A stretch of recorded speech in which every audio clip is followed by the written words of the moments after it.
کافی تھکے ہوئے ہوں گے، نیند بھی آپ کو آواز دے رہی ہوگی اور آپ کی طبیعت چاہتی ہوگی کہ اب گھر جا کر تھوڑا سا آرام کر لیں، اور میں بھی یہ چاہوں گا کہ آپ کو زیادہ دیر تک نہ بٹھاؤں، دو چار کچھ کام کی باتیں آپ کی سماعتوں کے حوالے کر دوں، اس امید پر کہ آپ میں سے کوئی ایک بھی اس پر عمل کر لے تو ہو سکتا ہے وہ میری نجات کا ذریعہ بن جائے۔ میں سب سے پہلے یہ میرے سامنے بیٹھے ہوئے نوجوانوں سے گزارش کرتا ہوں کہ بیٹے تھوڑی دیر اور برداشت کر لو اور توجہ کے ساتھ گفتگو سنو، اس لیے کہ شیطان پوری کوشش کرتا ہے کہ حق بات آپ کے کانوں تک نہ پہنچے، تاکہ آپ سدھریں نہیں، اور جب آپ سدھریں گے نہیں تو آپ کی زندگی بربادی کے راستے پر چلی جائے گی۔ اس لیے میں گزارش کرتا ہوں آپ سن رہے ہیں تھوڑی دیر کے لیے آپ منیر اپنی پوائنٹ کی توجہ جانب سے اس طرف رکھیں اور باتوں کو سماعت فرمائیں۔ یقیناً ایک پرمغز خطاب آپ نے محب گرامی حضرت مولانا سید امین القادری صاحب سے سماعت فرمایا ہوگا، اور ان کے خطاب کے بعد میں سمجھتا ہوں مزید کسی خطاب کی ضرورت نہیں ہوتی، لیکن آ گیا ہوں تو چند باتیں آپ کی سماعتوں کے حوالے کر دوں۔ ہم اور آپ اپنے بچوں کا کتنا اہتمام کرتے ہیں کہ گھر میں اگر معلوم ہو کہ مچھر ہے تو بچے کو جب سلاتے ہیں تو ہم کوشش کرتے ہیں کہ مچھردانی رکھ لیں تاکہ بچے کو مچھر نہ کاٹے۔ کبھی ایسی لائٹ لگا لیتے ہیں ماسکیٹوز وغیرہ جس کی وجہ سے مچھر بچے کو نہ کاٹے۔ ایسے ہی ٹھنڈی کے موسم کے اندر آپ دیکھتے ہوں گے کہ بچے کو آپ کان ڈھانکنے کا اہتمام کرتے ہیں، سویٹر پہنانے کا اہتمام کرتے ہیں۔ یہ ساری تکلیفوں سے کہ مچھر کاٹنے سے کیا تکلیف ہوگی، ٹھنڈی لگ جائے گی تو کیا تکلیف ہوگی، یہ ساری چیزوں کو سامنے رکھ کر آپ اپنے بچوں کو ان چیزوں سے بچانے کی کوشش کرتے ہیں، اور یہاں تک کہ سردی کے موسم میں اگر بچہ ضد بھی پکڑ لے کہ مجھے آئس کریم کھانا ہے تو آپ نہیں دیتے اور ہاتھ میں ہو تو چھین لیتے ہیں کہ کہیں میرا بیٹا بیمار نہ ہو جائے۔ بہت اچھی کوشش ہے یہ، لیکن قرآن کہتا ہے اے ایمان والو اپنے آپ کو اور اپنے اہل و عیال کو جہنم کی آگ سے بچاؤ، جس کا ایندھن انسان اور پتھر ہے۔ میں آپ سے پوچھنا چاہتا ہوں کیا کبھی ہم نے اپنے بچوں کو یا خود کو جہنم کی آگ سے بچانے کی کوشش کی؟ ہم صبح اٹھتے ہیں، رات سوتے ہیں، ان راستوں پر چلنے کی کوشش کرتے ہیں جن راستوں پر چلنے کے بعد جہنم کے دہکتے ہوئے شعلے ہمارے استقبال کے لیے تیار ہوں، لیکن ہم نہیں ڈرتے جہنم کی آگ سے، ہم نہیں ڈرتے اللہ کے عذاب سے، اور آپ کہیں نہیں ہم تو یقیناً ڈرتے ہیں، تو میں آپ سے پوچھنا چاہوں گا کیا جہنم کی آگ سے ڈرنے والا انسان نمازیں قضا کرتا ہے؟ کیا جہنم کی آگ سے ڈرنے والا انسان زنا کرتا ہے؟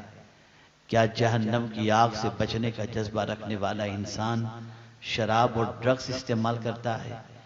کیا جہنم کی آگ سے ڈرنے والا انسان اپنے آپ کو اس راستے پر ڈالتا ہے جس راستے پر چلنے کے بعد جہنم کے دہکتے ہوئے شعلے جس کا استقبال کریں؟ نہیں۔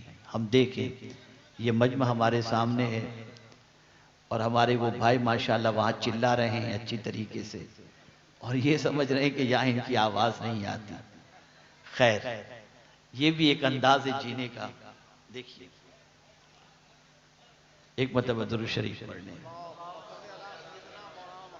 اللہم صلی علی سیدنا و مولانا محمد معدن الجود والکرم وآلہ وصحابہ بارک وسلم۔ توجہ چاہوں گا تھوڑی دیر۔ میرے پیارے آقا صلی اللہ تعالی علیہ وسلم کے پیارے دیوانوں، یہ جتنے حضرات اس وقت میرے سامنے بیٹھے ہیں، میں ان سے ایک سوال پوچھنا چاہوں گا۔ کبھی آپ کے ذہن میں یہ بات آئی کہ میرا اٹھنے والا کوئی قدم ایسا تو نہیں ہے جو غلط راستے کا ہو. نہیں. ہم نماز میں دعا کرتے ہیں اہدنا الصراط المستقیم صراط الذین انعمت علیہم غیر المغضوب علیہم ولا الضالین آمین.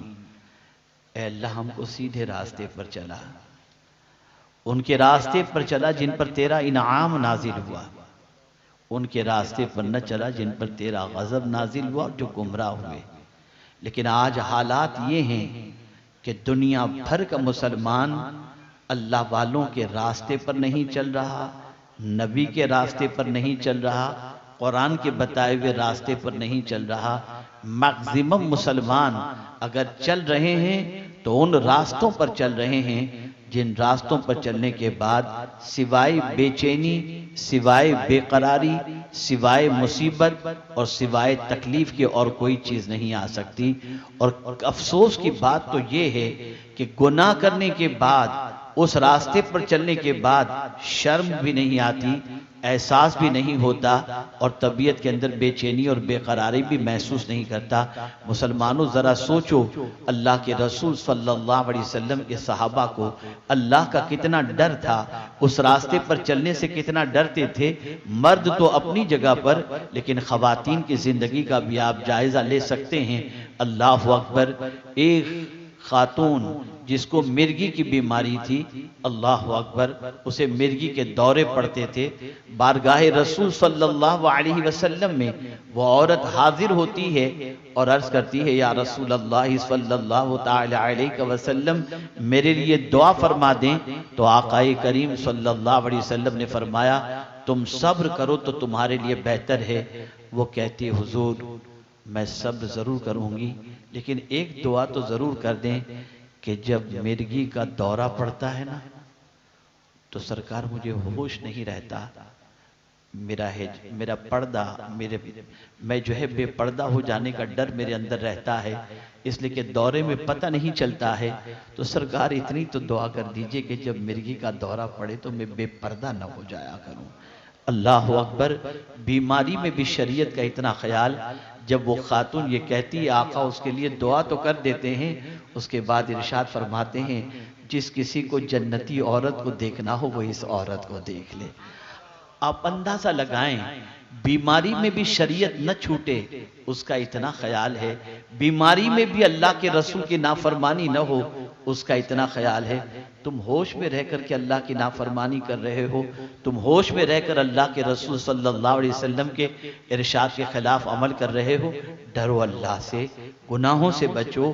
یاد رکھو گناہ کبھی انسان کی زندگی میں سکون نہیں لاتا.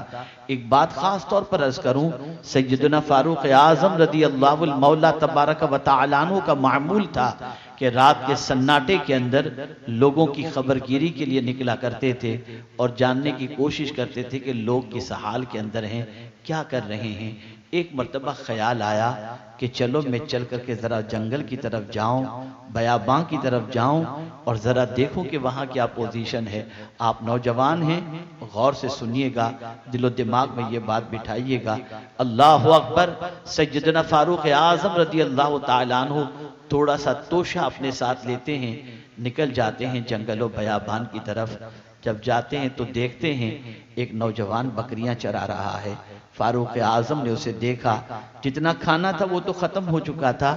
نوجوان سے فاروق اعظم نے کہا میں مسافر ہوں، بھوک لگی ہے، کسی بکری کا دودھ دوہ کر کے مجھے پلا دو تاکہ میری بھوک مٹ جائے. نوجوان نے جواب میں کہا حضور یہ بکریاں میری نہیں. مسافر اے مسافر، یہ بکریوں کا میں مالک نہیں ہوں، اس کا مالک تو کوئی اور ہے، میں تو صرف بکریاں چرانے والا ہوں. اپنے مالک کی اجازت کے بغیر میں تمہیں بکری کا دودھ دوہ کر کے نہیں دے سکتا. اتنا سننا تھا کہ اسے نہیں معلوم تھا کہ یہ بات امیر المؤمنین کے سامنے وہ کہہ رہا ہے. فاروق اعظم نے محسوس کر لیا کہ یہ پاکیزہ کوئی نوجوان ہے، نیک نوجوان ہے. فاروق اعظم نے اس کا امتحان لیا اور ارشاد فرمایا اتنا بڑا بکریوں کا ریوڑ ہے، ایک بکری کا بچہ مجھے دے دے، میں ذبح کر کے اسے کھا لوں گا، تجھے اچھی قیمت دوں گا. اور اگر تیرا مالک تجھ سے پوچھے کہ بکری کا ایک بچہ کم کیسے ہوا تو کہہ دینا کہ بھیڑیے نے کھا لیا۔ اتنا سننا تھا کہ اس شخص نے، اس نوجوان نے، کڑیل نوجوان نے فاروق اعظم سے کہا مسافر کیسی باتیں کرتے ہو، میں اگر آج تم کو ایک بکری کا بچہ دے دیا، مانتا ہوں میرا مالک تو نہیں دیکھ رہا، لیکن کیا میرے مالک کا مالک بھی نہیں دیکھ رہا ہے؟ اتنا سننا تھا کہ فاروق اعظم نے اس نوجوان کو سینے سے لگا لیا اور فرمایا جب تک مسلمانوں میں تم جیسے نوجوان موجود ہیں، دنیا کی کوئی طاقت اسلام کو بڑھنے سے نہیں روک سکتی۔ یہ نوجوان تھے۔ آج ذرا دیکھو کیا کر رہے ہو آپ کی بات نہیں کر رہا ہوں، کیا کر رہے ہیں آج کے نوجوان؟ کیا کر رہے ہیں آج کے نوجوان؟ گناہوں کے دلدل میں ڈوبے ہوئے ہیں، بدکرداری کے دلدل میں ڈوبے ہوئے ہیں، برائیوں کے دلدل میں ڈوبے ہوئے ہیں، گندا پن، گندی پکچریں، گندی سوچ، گندا ذہن اس طریقے سے بن چکا ہے کہ العیاذ باللہ شاید ہی کوئی رات ایسی آتی ہوگی جس کے اندر دامن پر گناہ کے دھبے نہ لگتے ہوں۔ ڈرو اللہ سے، ڈرو اللہ سے۔ جانتے ہو جن آنکھوں سے آدمی حرام چیزوں کو دیکھتا ہے، آقا کریم علیہ السلام کیا فرماتے ہیں؟ رسول اعظم صلی اللہ علیہ وسلم نے فرمایا کل بروز قیامت اس کی آنکھوں کے اندر جہنم کی آگ کی سلاخیں ڈالی جائیں گی۔ اور جہنم کی آگ کا عالم کیا ہے؟ حضور صلی اللہ علیہ وسلم فرماتے ہیں اگر جہنم کے دروازے کو سوئی کے سوراخ کے برابر بھی کھول دیا جائے تو پوری دنیا جل کر کے راکھ ہو جائے گی۔ وہ بندہ جو حرام چیزوں کو اپنی آنکھوں سے دیکھتا ہے، جہنم کی سلاخیں اس کی آنکھوں میں ڈالی جائیں گی۔ ہے برداشت کرنے کی طاقت؟ ہے اس تکلیف کو سہنے کی طاقت؟ ایک کچرا آنکھ میں چلا جائے تو برداشت نہیں ہوتا، یہ عذاب کیسے برداشت کر سکیں گے؟ آپ مجھے بتاؤ، سوچو، ذرا غور کرو۔ جس حافظ ملت علیہ الرحمت والرضوان کے ادارے کے پروردہ پوری دنیا میں آج مصباحی فیضان کو لٹا رہے ہیں، جانتے اس حضور حافظ ملت علیہ الرحمہ کا معمول کیا تھا؟ اللہ اکبر! مبارک پور کی سرزمین پر اپنے گھر سے نکلتے اور مدرسے تک پہنچنے تک راستے میں ادھر کیا ہو رہا ہے ادھر کیا ہو رہا ہے انہیں خبر ہی نہیں ہوتی، نگاہیں نیچی کیے ہوئے جایا کرتے تھے۔ یاد رکھو ان کی نگاہوں میں اللہ کا یہ فرمان موجود تھا قُلْ لِلْمُؤْمِنِينَ يَغْضُوا مِنْ أَبْصَارِهِمْ، میرے محبوب مومنوں سے کہہ دیں کہ وہ اپنی نگاہوں کو نیچی رکھیں۔ اللہ اکبر! میرے آقا صلی اللہ علیہ وسلم کی بھی یہ سنت مبارکہ ہے، نیچی آنکھیں رکھنا، کہ اعلیٰ حضرت عظیم البرکت امام عشق و محبت حضور کی نگاہوں کے بارے میں فرماتے ہیں نیچی آنکھوں کی شرم و حیا پر درود، اونچی بینی کی رفعت پہ لاکھوں سلام۔ میرے پیارے آقا صلی اللہ علیہ وسلم کے پیارے دیوانوں، اگر ہم نے چہرے پہ داڑھی سجا لی لیکن نگاہوں کو آوارہ چھوڑ دیا، جسم پر ہم نے کرتا پائجامہ سجا لیا، نگاہوں کو آوارہ چھوڑ دیا، کان کو آوارہ چھوڑ دیا، اللہ کے عذاب سے دنیا کی کوئی طاقت نہیں بچا سکتی۔ ڈرو اللہ سے، جہنم کی آگ سے اپنے آپ کو بھی بچاؤ، اپنے گھر والوں کو بھی بچاؤ، بیوی بچوں کو بھی بچاؤ۔ بس ایک آخری بات عرض کر دوں گا، اس لیے کہ میں جانتا ہوں کہ لفظوں کا بوجھ زیادہ دیر تک آپ برداشت نہیں کر سکتے اور ہمیں بھی ایک طویل سفر یہاں سے طے کر کے جانا ہے۔ اور میرے پیارے آقا صلی اللہ علیہ وسلم کے پیارے دیوانوں، صرف شوقیہ طور پر آپ جلسوں میں نہ آیا کریں، اسی وجہ سے تو آج زندگی میں انقلاب نہیں آتا، ورنہ کیا وجہ ہے کہ غوث پاک رضی اللہ تعالیٰ عنہ خطاب فرماتے تو لوگوں کی زندگیاں بدل جاتی تھی، توبہ کی توفیق نصیب ہوتی تھی۔ بلکہ کبھی کبھی تو ایسا ہوتا کہ غوث پاک کے خطاب کی محفل میں آنے والے کو مدینے کے تاجدار کی زیارت نصیب ہو جایا کرتی تھی۔ لیکن آج ہمارے یہاں ایک رسم ہو گئی ہے، پروگرام ایک تفریح کا معاملہ بن چکا ہے، اللہ ماشاءاللہ، بس آ گئے یہ نیت سے کم لوگ آتے ہیں کہ جائیں گے، جو بات کہی جائے گی سنیں گے اور اپنی زندگی کو بدلیں گے۔ یہ نیت بنایا کرو، یہ معمولی محفل نہیں ہے، یہ وہ محفل ہے جہاں فرشتے بھی ادب کے ساتھ آتے ہیں۔ میرے پیارے آقا صلی اللہ تعالی علیہ وسلم کے پیارے دیوانوں، عرض یہ کر رہا تھا، خود کو بھی جہنم کی آگ سے بچانے کی کوشش کرو اور اپنے اہل و عیال کو بھی جہنم کی آگ سے بچاؤ۔ ایک بات زندگی پر یاد رکھنا، آج جو ابھی آخری بات میں کرنے جا رہا ہوں قرآن کی روشنی میں، اگر آپ نے اس بات پر عمل کیا تو یوٹیوب کے تو آپ سب شوقین ہیں، اور یوٹیوبر کی یہاں یوٹیوب چینل والوں کی تو لائن لگی ہوئی، گنا نہیں جا سکتا کتنے چینل والے ہیں۔ لیکن میں آپ سے پوچھنا چاہتا ہوں کہ یوٹیوب پر آپ روز دیکھتے ہوں گے مالدار بننے کا نسخہ، کروڑ پتی بننے کا نسخہ، یہ دو چیزیں کر لو تو پیسہ رکھنے کی جگہ نہیں ہوگی، یہ یوٹیوب پر آپ دیکھتے ہوں گے۔ میں آج آپ کو قرآن کا ایک نسخہ مالدار بننے کا دیتا ہوں۔ مالدار بننا ہے نا، کسی اور کا قول نہیں ہے، کسی اور انسان کا قول نہیں ہے، یہ پروردگار کا فرمان ہے، اور اللہ جو فرماتا ہے وہ حق فرماتا ہے۔ میرا رب فرماتا ہے وَأْمُرْ أَهْلَكَ بِالصَّلَاةِ وَاسْتَبِرْ عَلَيْهَا لا نسألک رزقا نحن نرزقک۔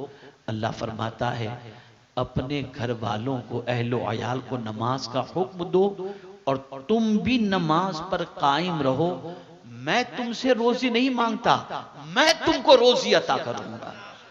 روزی عطا کرنے کا وعدہ اللہ فرما رہا ہے کن کے لیے؟ جو خود بھی نماز قائم کرتے ہیں اور اپنے اہل و عیال کو بھی نماز کا حکم دیتے ہیں۔ آقا کریم صلی اللہ علیہ وسلم نے دعا فرمائی، اے اللہ 3 قسم کے لوگوں کے گھروں کو ہرا بھرا رکھنا، ان میں سے ایک وہ شخص جو اپنی بیوی کو نماز کے لیے اٹھائے اور جو بیوی اپنے شوہر کو نماز کے لیے اٹھائے۔ حضور دعا فرماتے ہیں اللہ اس کے گھر کو ہرا بھرا رکھنا۔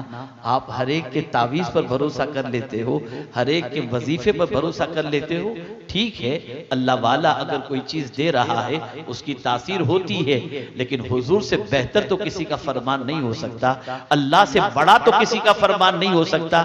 ذرا اس پر بھی عمل کر کے دیکھیں اور اس کو بھی اپنی زندگی میں نافذ کر کے دیکھیں، انشاءاللہ آپ کی زندگی سنور جائے گی، آپ کو دنیا اور آخرت کی نعمتیں نصیب ہو جائیں گی۔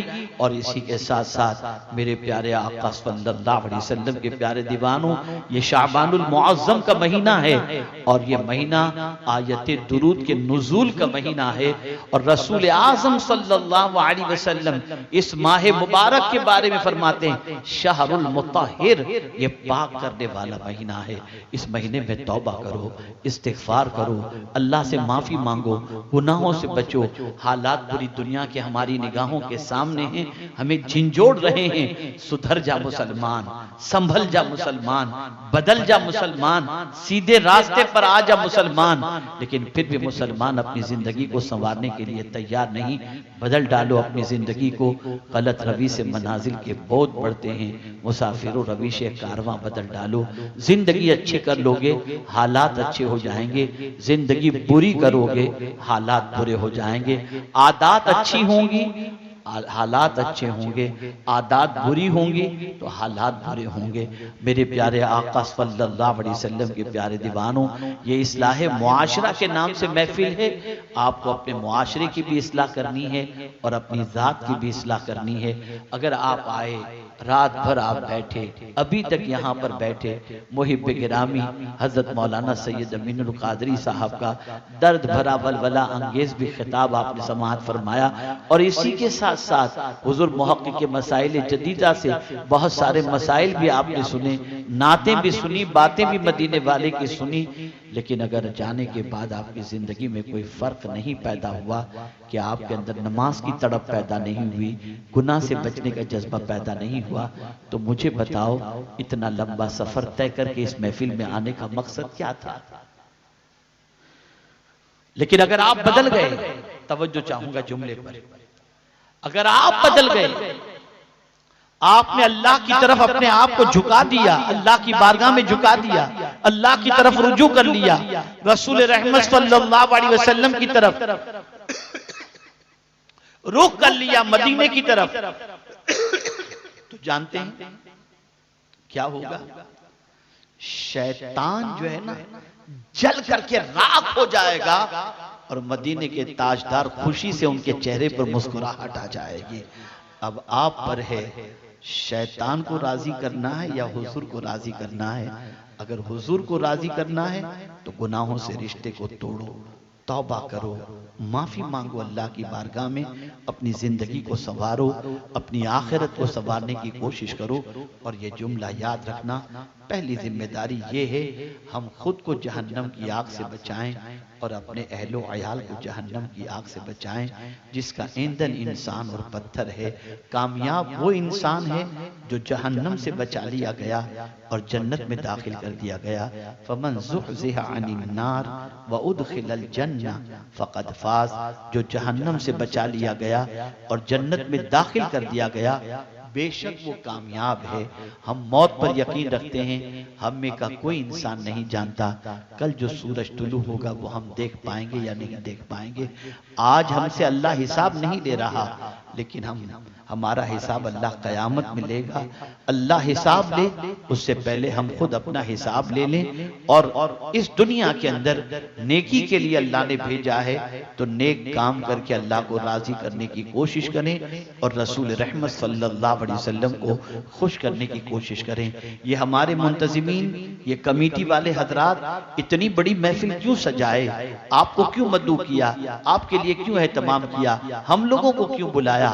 آپ کے بھلے کی خاطر کہ کچھ اللہ رسول کی باتیں آپ کے دل و دماغ میں پہنچ جائیں جس کی وجہ سے آپ کی زندگی بدل جائے، آپ کی عادتیں بدل جائیں۔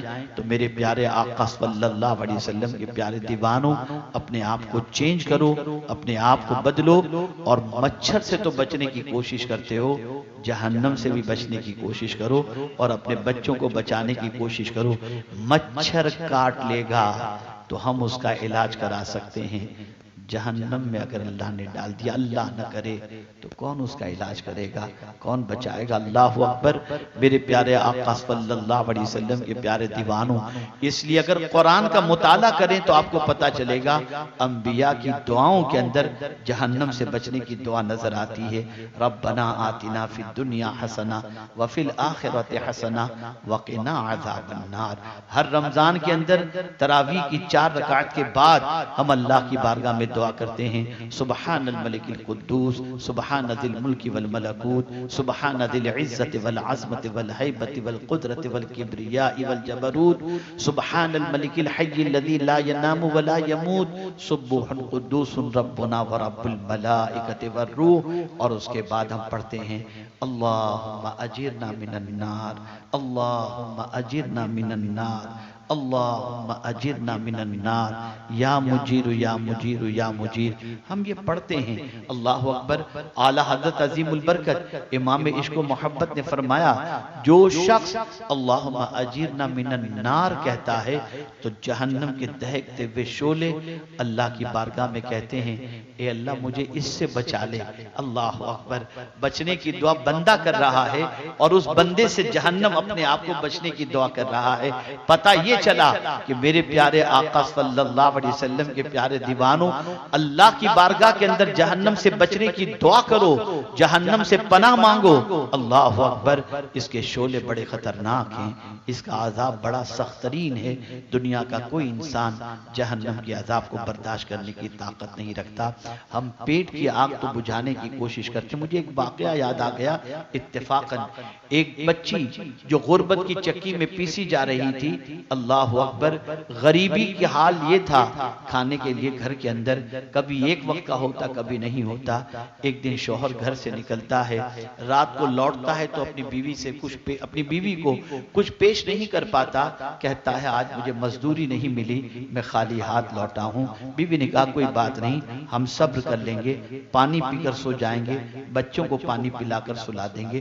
دوسرے روز صبح واپس وہ بندہ، نیک بندہ، کاروبار مزدوری کے لیے نکلتا ہے، شام کو لوٹتا ہے تو خالی ہاتھ لوٹتا ہے، اس کے پاس کوئی چیز نہیں ہوتی۔ بیوی نے کہا کیا ہوا؟ کہا آج بھی مجھے مزدوری نہیں ملی، کوئی کام نہیں ملا کہ مزدوری کروں، مجھے مزدوری مل جائے، نہیں کچھ کام ملا۔ تیسرے دن جب وہ جانے لگتا ہے، قربان اس خاتون کی عظمت پر، وہ خاتون کے دل میں وسوسہ پیدا ہوتا ہے کہ کہیں میری محبت کی بنیاد پر میرا شوہر ایسا نہ ہو کہ بچے کی اور میری بھوک کو مٹانے کے لیے کوئی حرام کام کی طرف قدم بڑھا لے۔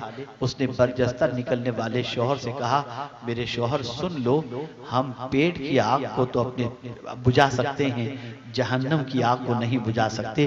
آپ جاؤ ضرور، روزی مل جائے تو سبحان اللہ، نہ ملے تو حرام مت کمانا، اس لیے کہ جس پیٹ کے اندر حرام لقمہ چلا جاتا ہے اس کا حقدار سب سے زیادہ جہنم کی آگ ہوتی ہے۔ شوہر نے سنا، آنکھوں سے آنسو نکل گئے، اور اللہ اکبر، جب وہ گیا تو بیوی کی استقامت اور دعا کی بنیاد پر اللہ نے اتنی روزی عطا فرمائی کہ ماضی کی ساری تکلیفیں دور ہوتی دکھائی دینے لگیں۔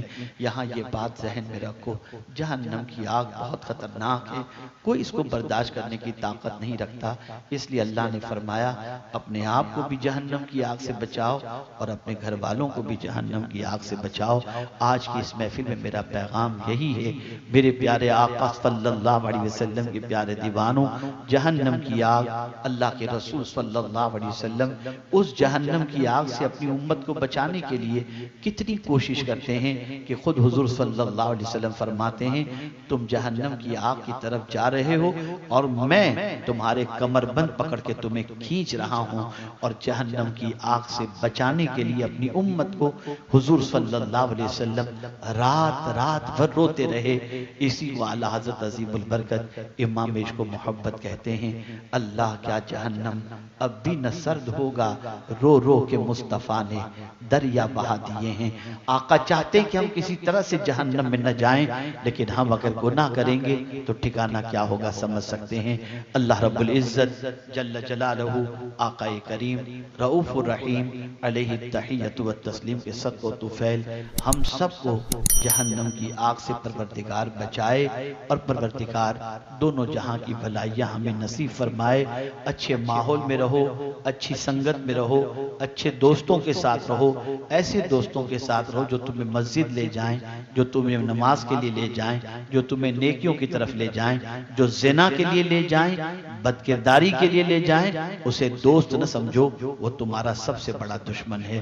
اللہ مسلمانوں کے حالات پر کرم کی نظر فرمائے اور ہم سب کو دنیا اور آخرت کی نعمتیں عطا فرمائے، اور پروردگار جہنم کے دہکتے ہوئے شعلوں سے مجھے، آپ کو، ہم سب کے اہل و عیال کو، ہم سب کے ماں باپ کو اللہ تعالیٰ جہنم کے دہکتے ہوئے شعلوں سے بچا لے، اور پروردگار کرم کی نظر فرمائے۔ وما علینا الا البلاغ المبین۔ السلام علیکم ورحمۃ اللہ وبرکاتہ۔ میرے پیارے آقا صلی اللہ علیہ وسلم، سلنا ہے تو کپڑا سلنے کو سیکھنا پڑے گا، درزیگری سیکھنی پڑے گی۔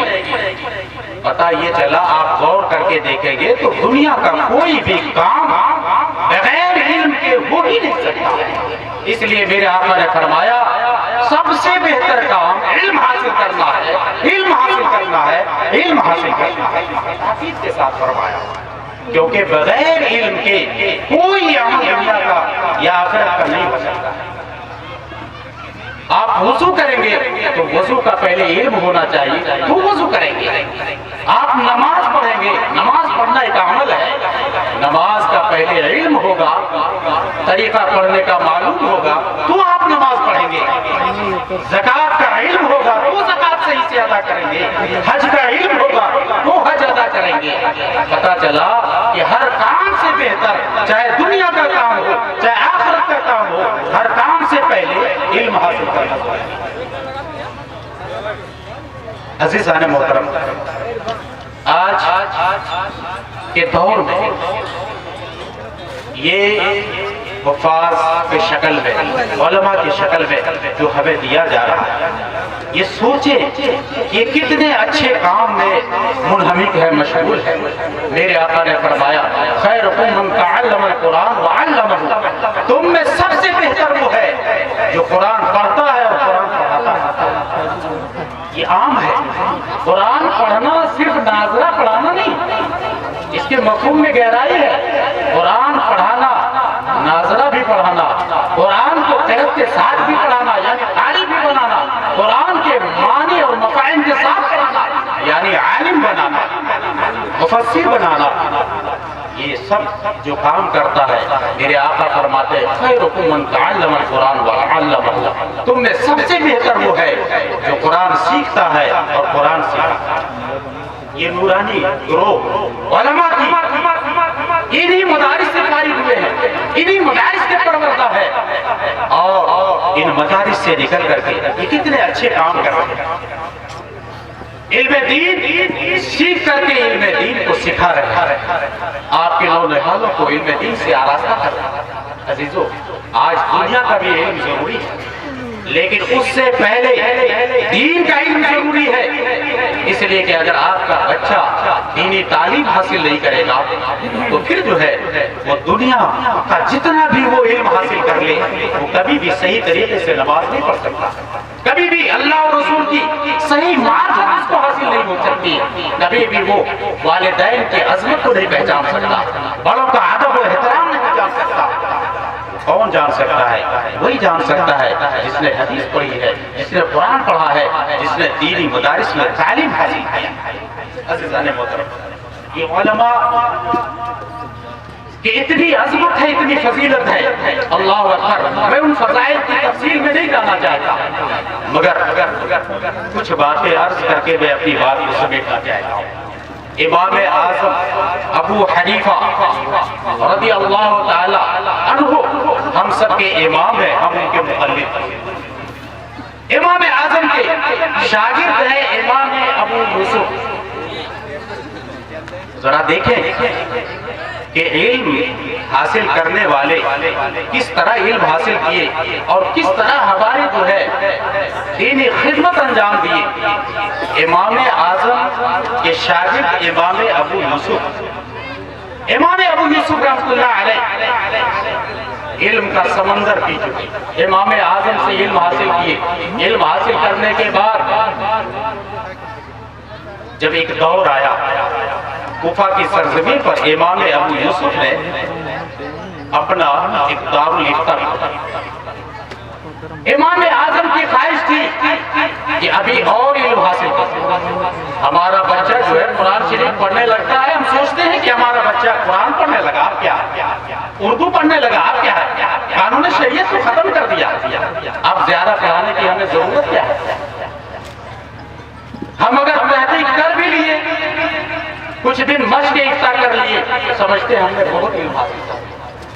امام ابو یوسف کے استاد امام اعظم، ہم سب کے امام امام اعظم ابو حنیفہ، ہم لوگ حنفی کہلاتے ہیں، امام اعظم ابو حنیفہ کے مقلد ہیں۔ امام اعظم چاہ رہے ہیں کہ ہمارا شاگرد ابھی امام ابو یوسف اور پڑھے، حالانکہ ہم جیسے لوگوں کی طرح نہیں، علم کا کئی سمندر پی چکے ہیں امام ابو یوسف، مگر اس کے باوجود ان کے استاد چاہتے ہیں کہ ابھی اور علم میں مہارت حاصل کریں۔ امام ابو یوسف نے کوفے کی سرزمین پہ اپنا ایک درسگاہ قائم کر دیا، دارالفتہ قائم کر دیا، جواب لکھنے لگے، جواب دینے لگے سائلوں کے، فتویٰ لینے والوں کے، سوال کرنے والوں کے۔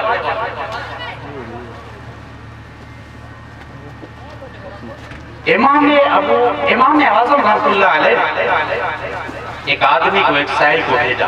ذرا اندازہ کیجئے کہ علم کتنا مشکل کام ہے اور ہم نے کتنا آسان سمجھ لیا، اور ایک عالم کی قدر کیا ہے، عظمت کیا ہے۔ امام اعظم ابو حنیفہ چاہتے تھے کہ یہ اور پڑھے، ابھی دارالفتہ قائم نہ کریں، انہوں نے ایک سائل کو بھیجا۔ وہ سائل پہنچے امام یوسف کی بارگاہ، سائل نے سوال کیا، حضور ایک مسئلہ درپیش ہے۔ کہا کون سا مسئلہ درپیش ہے؟ بولو، میں اسی کے لیے بیٹھا ہوں۔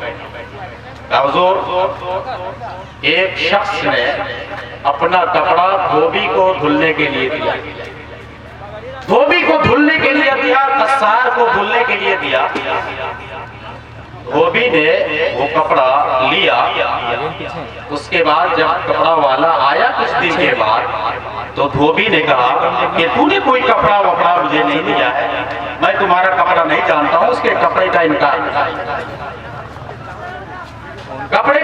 کر دیا، وہ چلا گیا لیکن کچھ دنوں کے بعد پھر جو ہے وہ شخص اس کو بلایا کپڑے والے کو اور کہا کہ اپنا کپڑا لے لو، بھول دیا ہوں۔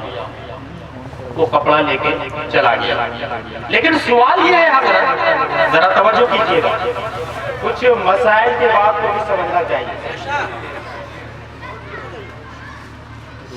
لیکن مسئلہ یہ ہے حضرت، امام ابو یوسف سے وہ سائل کہہ رہا کہ اب جو ہے وہ کپڑا والا اس کو دھوبی کو کپڑا دھلنے کی مزدوری دے گا یا نہیں، اس پر لازم ہے مزدوری یا نہیں۔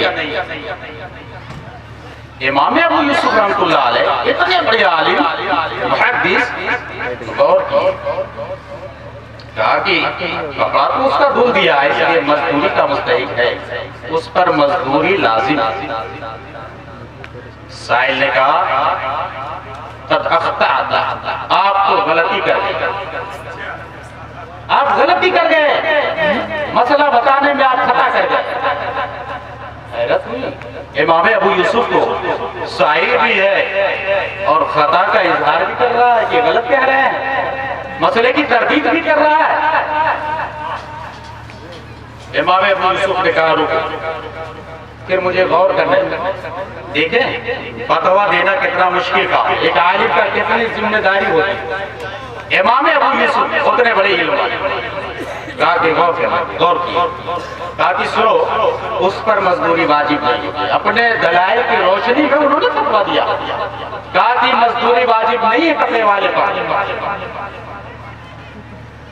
کہا قد اخطأت، آپ غلطی کرتے ہیں۔ امام ابو یوسف حیران، میں ادھر کہا کہ مزدوری واجب ہے، وہ کہہ رہے ہیں غلطی کر گئے، کہتا ہوں مزدوری واجب نہیں ہے، وہ کہتے ہیں غلطی کر گئے، پھر جواب کیا ہوگا؟ امام ابو یوسف حیران، امام ابو یوسف حیران ہے، کہا کہ رک جاؤ، وہاں سے چلے، کہتے چلتے ہیں ہم اپنے استاد سے اب مسئلہ کو حل کریں۔ اب اپنے استاد امام اعظم ابو حنیفہ کی بارگاہ میں ہم پہنچتے ہیں اور وہاں سے پھر جو ہے اب اس کا جواب لے کر کے تو جواب اتنے زبردست عالم علم کے سمندر پی چکے ہیں، مگر ابھی بھی جو ہے صحیح جواب نہیں دے سکے۔ استاد کی ضرورت ہے، ایک عالم کی کتنی ذمہ داری ہوتی ہے دیکھیں، اور اتنے مشکلات کے بعد ایک عالم تیار ہو جائے، اتنا مشکل کارنامہ اس کا ہوتا ہے، مگر ہم ہیں کہ ان کی اہمیت کو نہیں جانتے۔